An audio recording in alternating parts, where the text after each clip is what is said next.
तर आज एक मूव्ही बघायला गेलो होतो. रणपती शिवराय नावाचा एक मूव्ही आला आहे. जो मी बघायला गेलो होतो. तर तो पिक्चर बघत असताना माझं पहिलं एक्स्पेक्टेशन तर भरपूर लो होतं, की ठीक आहे. अ, बघूयात. आता तसं पण 19 फेब्रुवारी जवळ आलेलं आहे. तर एखादा मूव्ही बघायचा आहे, तर तो लेटेस्ट जो शिवरायांचा मूव्ही आहे तो बघेन. तर तो दिसला मला, मी पाहिला. सुरुवातीचं एक्स्पेक्टेशन भरपूर लो होतं. मी ट्रेलरसुद्धा बघितलं नव्हतं. डायरेक्टली मी शोला गेलो. शोला गेल्यानंतर तो पिक्चरला सुरुवात झाली.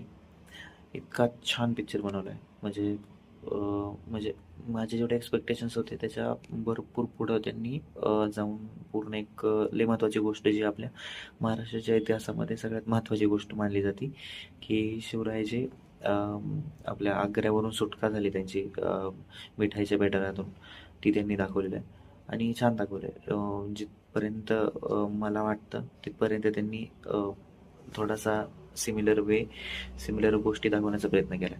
छान वाटलं मला ते. आणि थोडेसे ग्लिम्स या व्हिडिओच्या शेवटी मी टाकेन, की कसा वाटला, म्हणजे थोडेसे ग्लिम्स टाकेन पिक्चरचे.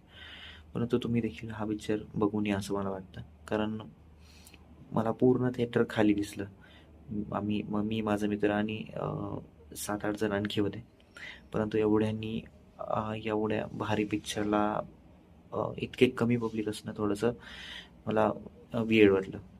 परंतु माझ्यासारखेच भरपूर लोक असतील ज्यांना हा म्हणजे इतका चांगला पिक्चर आलेला देखील आहे हे माहीत नसेल. कारण एवढं प्रमोशन देखील झालेलं नाही पिक्चरचं. त्यामुळं विजिट वन्स मी म्हणतोय, म्हणून एकदा ट्राय करा. भारी पिक्चर आहे.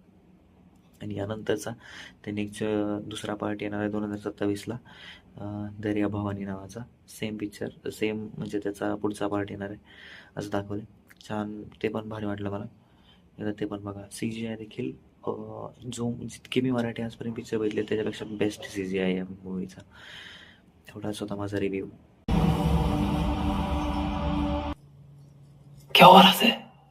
तुमच्यासाठी जगतोय. कुठेतरी शेतारानात मरण्यापरीस हे मरण भाग्याचं नाही करायचं. हा, वो देखा ना आपने, अभी ये क्यों देखने का है? तुळजापूरच्या भवानी माते, प्रतापगडच्या जगदंबे,